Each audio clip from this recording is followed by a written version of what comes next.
PRR Live. Good morning, Jacksonville. Ready to rock and roll on a Tuesday with a little Campo and Joe, 9:25. We like to crank things up and hope that you guys are picking up on the stream wherever you find us. Joe C. from XL Primetime and my man, Dave Campo. Coach, how you doing, buddy? I'm doing good. Doing good. Didn't sleep that well last night, but getting on with you gets me ready. So, okay. Yeah, so I'm perked up now all of a sudden. All right, good. This is your shot of coffee, your shot of espresso, if you will. All right, so Jaguar fans, every week we like to jump on, and we stream the shows now on Tuesdays and Fridays. We missed last Friday, Coach, because you were part of Leon Searcy's golf tournament, and I know you were having a good time there. And so we're going to get back into the Jaguar talk that just kind of fuels the city. Everyone trying to figure out, is this team going to be better? And this is a very basic question, Coach. Is this team going to be better after a coaching change, after a new draft, and the move to get Travis Hunter? Everybody's just dying to find out. Well, first of all, you know me. I mean, I'm a probably err on the positive more than I err on the negative. And, you know, when I look at this team, first of all, there's only one way they could go, in my opinion, is up. So, you know, I look at it from that standpoint. I like, as we've talked about many times, I love the enthusiasm. I love the enthusiasm that I'm hearing of how the players are reacting to the coaching staff. I think they have some good coaches. I think, you know, when you hear guys talk about Campanile and how much energy he has, you listen to Cohen. People talk about Cohen. He's got great energy. But, you know, it still comes down to what they have on the field. And there's some, you know, obviously there's some areas that there's still a little bit of concern. But overall, if the scheme changes and there's a little bit better coaching, you know, I'm looking for progress. And that's really what I think we're at this point. Until we see what they do in training camp, I think we'd say progress is probably going on over there. Yeah, so this is the time right now where everyone just tries to size up everything coming out of minicamp, coming out of all the OTA practices, and just trying to figure out, are they better? So here's the best news for any Jaguar fan over the weekend is they signed 2 players, Coach, and they had fun with it on social media because they announced that they signed Travis Hunter, the wide receiver, and then they announced they signed Travis Hunter, the defensive back. So, to throw them up there because when you see this is what I think every Jaguar fan wants to see, is that this guy represents hope on both sides of the ball. He represents the future. He could be a dynamic player in Duval for a long, long time. And we'll get into the contract details, but more than anything else, he insisted, Coach, on being introduced as a wide receiver and a defensive back, and boom, that's how they signed him.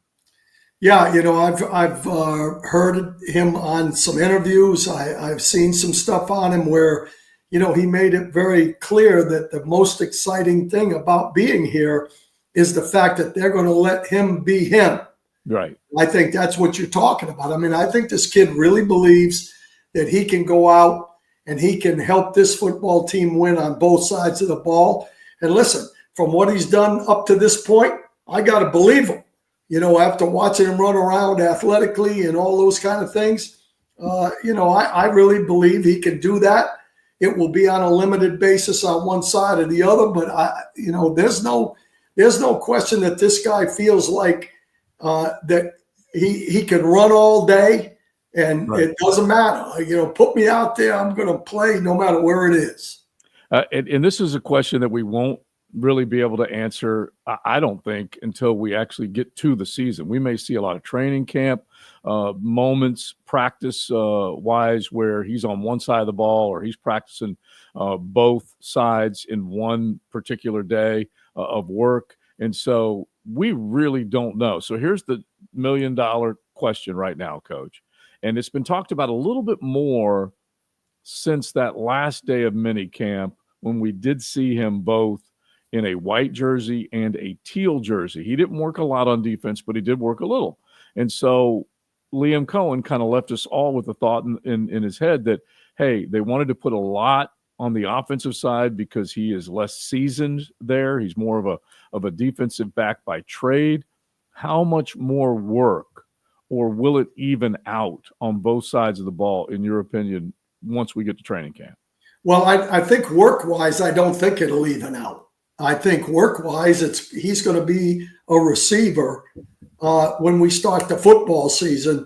That's going to be his major work. Now, I truly believe that playing corner, if he's smart enough, which he is, that he understands what they're asking him to do, it's a lot easier to play that position without as much work. Not that it's easy to play the position, but athletically, it's not as intricate. Let me put it that way. Right. As a receiver in their offense, they're a timing offense. And that's similar to what we had with Troy Aikman going back with the Cowboys back in the day. The receivers and the quarterback have to be on the same page. And that means that when you run a route, when the quarterback throws a football, you've got to be where you're supposed to be. So that's that's what the offensive side brings, and he's going to have to really work at that. On the defensive side of the ball, it's just like if you put an athlete out to play basketball and you just tell him to play defense, he's going to play pretty good because he's athletic. And to me, it's just knowing what they're asking him to do. How much is he going to do it? And, where is he going to do it on the football field? Is he going to be a full-time, one series he plays offense and then or 2 or 3 series, and then the fourth series he starts on the 10-yard line and going all the way down the field? That's a whole different situation. Or is it just going to be he comes in and plays in situations? Mm-hmm. And that's what we're going to find out. And we'll find that out in training camp. We'll see kind of where they have him pictured when he does practice. We'll have an idea what their thoughts are on what he does defensively.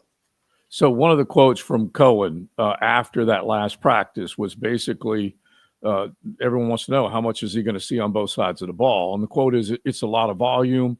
This is not an offense specifically that you just go out, line up, and play. Right. There's a lot of shifts and motions and 2-play calls, sometimes 3-play calls. So it's a lot. And then having him to obviously do defense as well. And so he is simply explaining that this is a guy that seems seasoned for it. He welcomes the opportunity. He's got a big football brain. He can pick up a lot of stuff quickly. Just to finish out his quote, Coach, he says, you see the type of guy that he is. He's in here early, stays late, wants to work, loves the game. The growth will continue. I think we'll see a little bit more of a jump once we get into training camp. And that's basically what you're predicting. Absolutely. And I think, this guy is a special cat. And I really believe they believe that 100%, or they would not have moved up to the number 2 pick to bring the kid in. So, as far as I'm concerned, I'm excited about seeing what he can do. I think he can revolutionize. I think he'll be a role model for a lot of athletes in the future if he can get it done. Mm-hmm. Yeah, I think one thing that came out of this negotiation when they were putting the deal together, and he was obviously the last top 10 pick in the draft to sign. Everyone's wondering what's going on. Is the front office slowing this thing down? Are they going Cincinnati on us and trying to cheap out on Travis Hunter? Basically, what they were doing is, and I don't blame Travis Hunter at all for this. He's saying, you know what? I'm giving you a little more than anyone else ever has in this position. And I feel like if I can get that upfront money, that signing bonus all this year, as opposed to breaking it in half and get me a little now and a little later, I don't blame him for that negotiation at all, because he's offering more than what any other player has brought to the table if it pans out. Yeah, that absolutely. I mean, I think that one of the reasons that when I was a head coach, I didn't want to have anything to do with contract signings and money. I wanted it to be, football both ways, which I did as an assistant coach. It was all about football. But I understand that completely. He's a different cat. His negotiations should be stronger than some of the other guys in that top 10 for sure. Yeah, and just imagine the second contract comes around and he's done everything that he thinks he can do and what they're projecting him to do, holy smokes, that will be another huge deal. All right, the King has chimed in. You guys can jump in if you're watching on the stream. Just throw a comment in. We love it, that's for sure.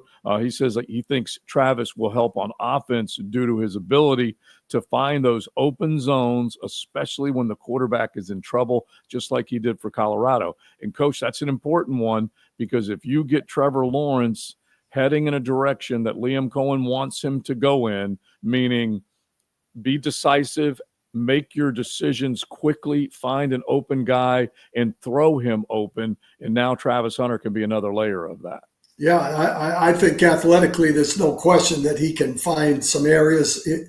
The one thing that I can tell from looking at him is when he decides he's going in a direction, it's lightning. Mm-hmm. You know, he's one of those guys that can accelerate. He can come out of a break and accelerate. And if he's smart enough, which I think he is, he's a guy that can figure out, hey, look, this isn't going to be open. I need to go here. And that's what has to happen between the quarterback and the receiver. Yeah, that nonverbal communication, which, by the way, we didn't get to see the full complement of year one for Brian Thomas Jr. in the NFL with his starter the entire season. We know how many games Trevor Lawrence missed. And Mac Jones had to step in. Brian Thomas was still able to be productive. We know the numbers that he had. They were dang impressive. And so now you have that nonverbal communication that you can continue to grow with Brian Thomas Jr. and then start to do the same thing with Travis Hunter. Yeah, I think you're going to see. I still believe that the bell cow is going to be BTJ. Yeah. You know, he's the guy that's going to make this offense go with a quarterback in the passing game.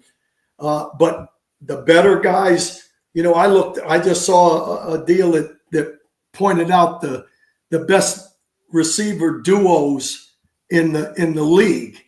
Not really duos, but total receiver core. Mm-hmm. And, you know, they have the Jaguars at 16th right now. That's just somebody's opinion. Right. Well, there's a lot of guys. That's 16 more teams that don't have as good a duo or group as we do. So that's going to have to mesh together. Diami Brown, he has things that he can do. You got to figure out what they are and get him involved. BTJ, we know what he can do. He just needs to continue to improve and get better at it. And Hunter, I think the sky's the limit on him as well. So I think we got a pretty good group there.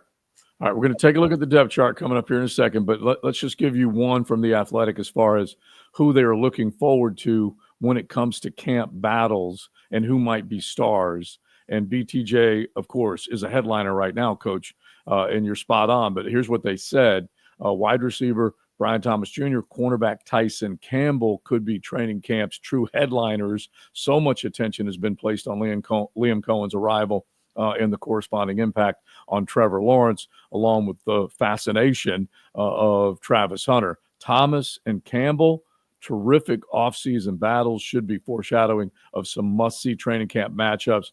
Thomas makes that big second-year jump, and Campbell is an ascending player. And Coach, I think you would agree. You were able to see a few OTAs in a minicamp practice, and it looked like Tyson Campbell had himself a very, very nice offseason. Now, look, he needs to hit the accelerator in training camp and in game situations and be more aggressive around the football. And Liam Cohen and Campanile basically said as much.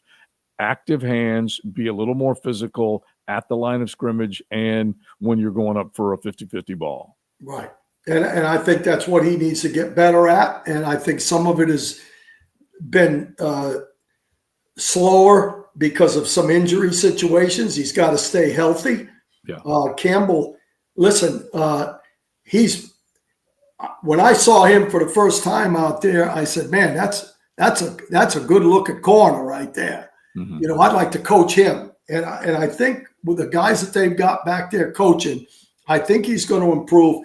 But just the continuation of what he's doing, I think the scheme is going to help him. And, you know, he's going to have he's one that everybody's waiting on now. You know, I mean, he's one exactly what they say. You know, what's he going to do?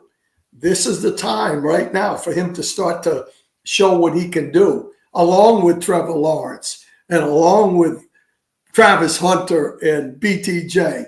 Those are the guys that are going to make the difference a lot. You got to have some bell cows, along with all the guys that make a team up.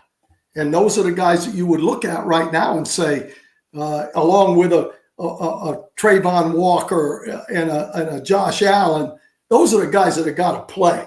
They have to come every week and play for us to be successful. All right, let's just spend 1 minute on what you just mentioned in the bell cow guys. And everyone during the offseason is going to come up with a variety of different things. We did the show last Tuesday on PFF's players top 32 at each position, and there were a half dozen Jaguars that were somewhere in the top 32, and we can argue all day whether Walker Little is the 32nd best offensive lineman, or he should be higher up, or he shouldn't be in there. Now we flip it to the defensive side, and you go to Pete Prisco's top 100. And let's just use that as just kind of a jumping off point, just to talk about the defense a little bit and the guys you just mentioned that need to be bell cow guys. Okay, Josh Hines Allen was one of 2 Jaguars in Pete Prisco's top 100. The other one was Brian Thomas Jr., with good reason, because that guy quickly asserted himself. And anyway, he was top 45, Brian Thomas Jr. And then further down the list was Josh Hines Allen. I want to say he was somewhere in the 70s, maybe 76. Anyway, no Trayvon Walker, no Trevor Lawrence. Those are 2 number 1 overall picks in the draft in consecutive years. We all know what has to happen with Trevor, but how in the world Trayvon Walker needs to have that type of year as well and become a top 100 player? That's not a lot to ask, is it? I think he is a top 100 player. Okay, already? You know, I mean, come on. You know, everybody looks at it like, hey, he should have been number 2 instead of number 1 and all these kind of things. That's a bunch of baloney. The guy is 2 years in a row, he's had enough sacks to get into the top 100, in my opinion. And I think, though, he can get better and better. And I think if they utilize him a little bit more with Agba coming in and get him inside a little bit more and to give him an opportunity to do some different things, to me, the combination of run-pass combination, he's got it, and he's got to continue to get better. That's all. And he's getting close to the new contract time, right? So it's time for him to start to show what he can do. I'm more worried about the other guy, to be perfectly honest with you. He's a guy that's been up and down like a yo-yo. I think the one thing you see from Trayvon Walker in the last couple of years is he's been consistent at what he does. Right. He may not be jump off the screen at you, but he's been consistent at what he does. Josh Allen, on the other hand, he needs to have a good year this year. He got paid. He needs to have a good year. Yeah, can't argue with that. He definitely, and he says he's going to drop the weight, try and get back to where he views himself as the best pass rusher, weight-wise, speed-wise, power-wise, all that stuff. All right, so I'm just going to roll through a few of these, Coach. The obvious ones at the top are the Myles Garretts, the Micah Parsons, the T.J. Watts, the Nick Bosas. They do have Aiden Hutchinson top 5 right now. The argument will rage on. You could have had one guy versus the other, but it is what it is. And Aiden Hutchinson, when he did not play a full season, he still was very productive in the games that he was out there. Then they have Max Crosby, definitely a damn good player. They have Trey Hendrickson, 7th. They have Jared Verse, who just stepped onto the league, onto an NFL football field this past year. He is 8th. He was Rookie of the Year on the defensive side last year. Will Anderson of Houston, and we know the Texans were aggressive when they jumped up and got him. He was the 2023 Rookie of the Year on defense. Anyway, Will is number 9. Khalil Mack, they're still throwing some respect his way. He's so good. 33 years old, though, and he is 10th. They have Josh Hines Allen, 11th. Okay, now I'm just going to go through a couple of other ones real quick, Coach. You got Jonathan Grenard, a former Gator, 15th. Brian Burns, a former FSU star, 16th. You got a few other guys, Jalen Phillips, a former Hurricane, among the top 20. You've got guys that have been basically come through injury, still regarded as top 32 players at their position, like Bradley Chubb. Bottom line is, Coach, I'm going down the line. It drives me a little nuts when I see Nick Bonito, who was, I believe, a third rounder. Love the heck out of him. He's 23rd. Yaya Diaby, really like him, from Tampa. Came out of Louisville also as a mid-rounder. All these guys are being named, Coach. No sight of Trayvon. It's just Jacksonville not playing very well, in my opinion. Listen, I've seen that for years, because the year before we went to the Super Bowl, we had no Pro Bowl players in Dallas. Mm-hmm. We go to the Super Bowl on defense in 92. The next year, same guys, we had 6 Pro Bowl players. That's how it works. If you do well, that kicks you up a notch. I'll tell you what, I'll put Will Anderson and Trayvon Walker right next to each other, and I'll take either one of them. I'll tell you that right now. If I had to pick one of them, I'm not sure which one I would pick. Now, there's a lot of good players there, and when you look at an Aiden Hutchinson, you're really talking about just flat pass rush. That's it. Because full-time football player, I'll take our guy. Mm-hmm.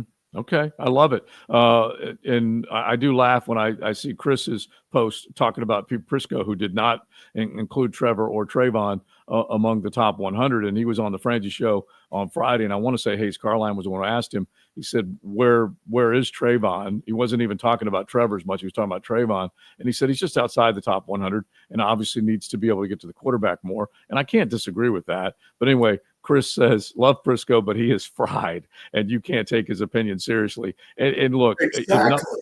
if nothing else, Prisco is more Jag positive than most of the other NFL writers because of how close he is to this team. He still remains close to this team because of his days here in Jacksonville. But bottom line, that might be a little fuel, Coach, for Trayvon to bust out and have himself a very good year. And we already know it's a contract year too. Yeah, and if I'm Josh Allen, I'm burned up that I'm number 75 or whatever he is, and not in the top 10. Yeah, for what he got paid. Mm-hmm. So that's the bottom line right there.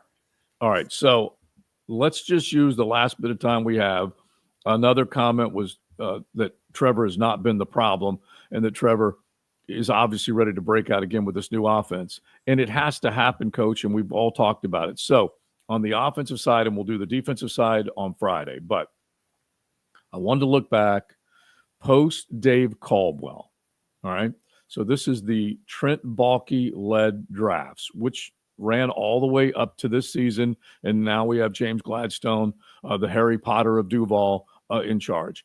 But I'm looking at the number of starters that this team has secured through the draft since that 21 draft when Dave Caldwell was gone and Trent Baalke took over. The no-brainer was Trevor. He took him number one easily, ran that slip up to the podium, and the generational one was a Jaguar. And we can argue whether he's been anywhere near what they projected him to be. He knows he's got to be better. But bottom line is he did come through the draft. Both he and ETN are starters, have been starters on the offensive side of the ball.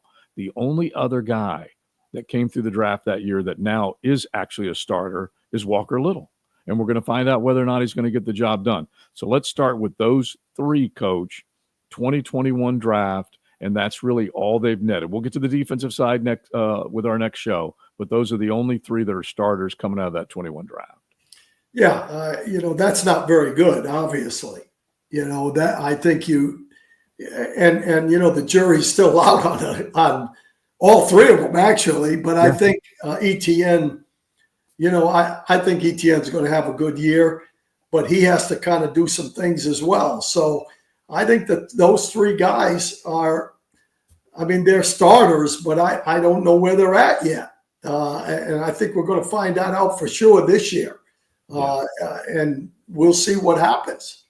So then you go to the next year, and they're back at it again, selecting number 1 overall. Like we said, we'll talk a little more Trayvon on Friday.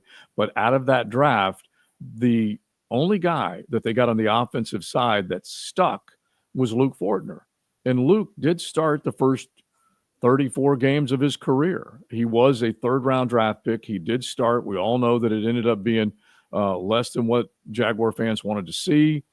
Offensive line, liability. Luke gets sat down, and the rest is history. He's still on the team. He's still battling. But out of that draft, the only 2 offensive guys that you had were Luke Fortner and Snoop Connor. And it really just speaks volumes about just how crappy the decisions were with the Balky-led front office, because Luke got sat down. Snoop Connor never made an impact. And then the rest of the guys were on the defensive side of the football. Yeah, that was not a good draft offensively for sure. I mean, I think Luke, Luke might be a backup in the league for a number of years. But as far as starting positions, that's not very good for sure. Yeah. So right now, if you're counting them up, we still have gone through 2 drafts, and you only have 3 starters over the last 4 draft classes on the offensive side. Okay. That's what you got right now. Yep. Now let's get to the next one. And these guys were brought in, or drafted, I should say, to be guys that you hoped would become either instant starters or instant contributors. And Brenton Strange didn't do a whole hell of a lot offensively in his first year. Tank Bigsby did a little, but the fumbles got to him. And so both of those guys were backups. Anton Harrison, immediate starter, but now he's also being called out a little bit. So those are guys right now, by default. Brenton Strange is a starter.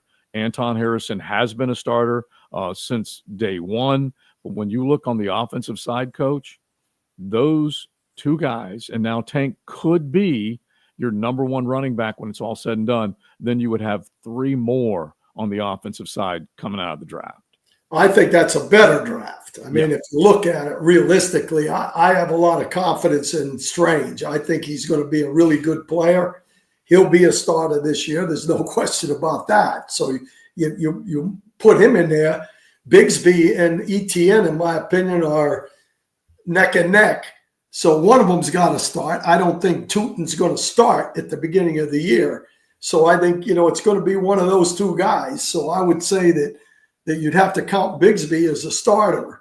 And then when you look at Harrison, he's on notice. Right. But at the same time, talent-wise, there's no question that he has the talent to be a starter on this team, on a good football team.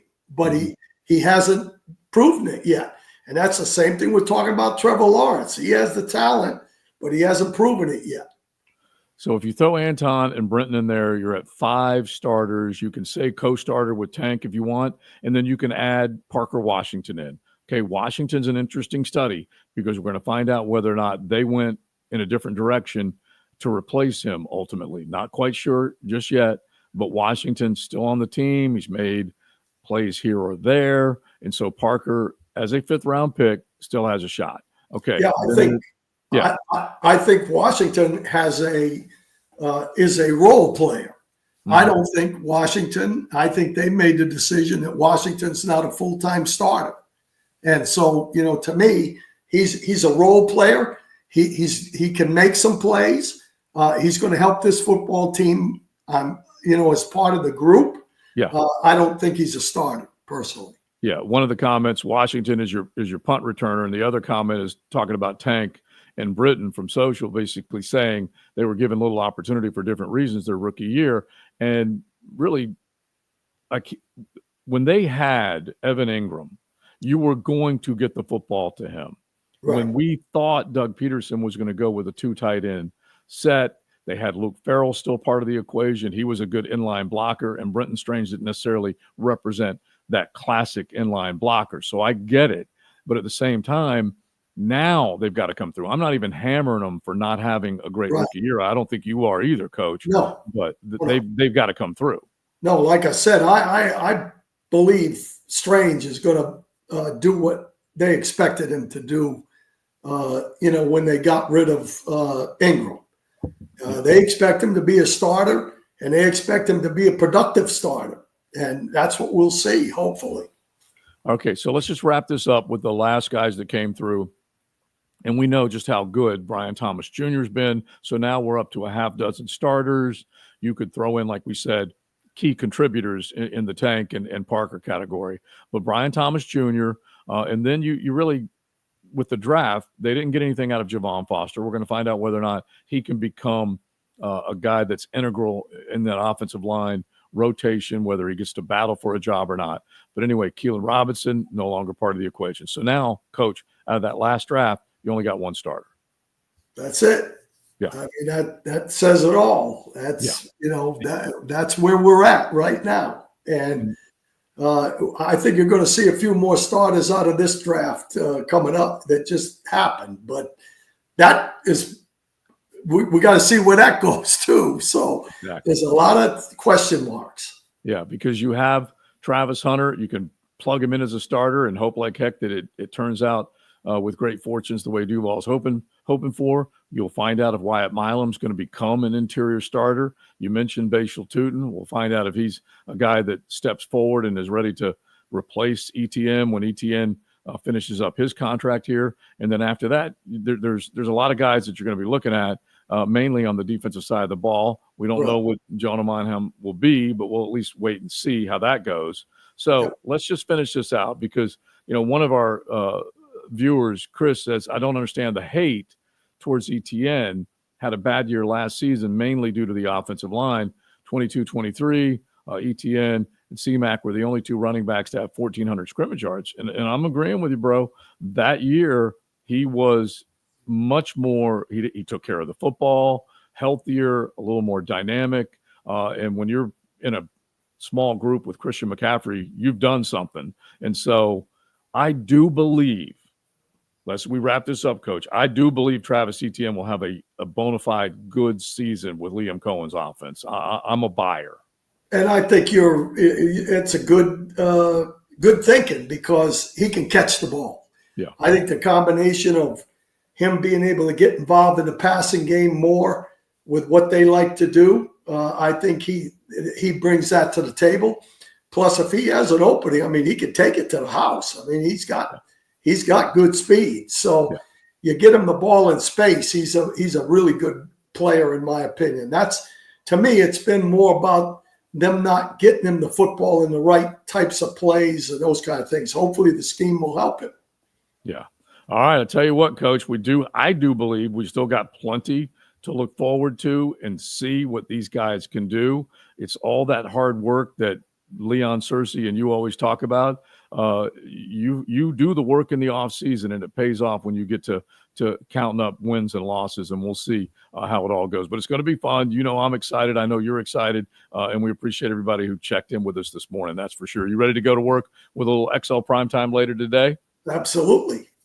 All right, Coach. Sounds good. We will talk to everybody 2:00 on 1010 XL and 92.5 FM. Yoda, Jacob, good job as always. We appreciate our man setting us up and appreciate all y'all for tuning in. We will talk to you Friday around the same time, 9:25 on the stream.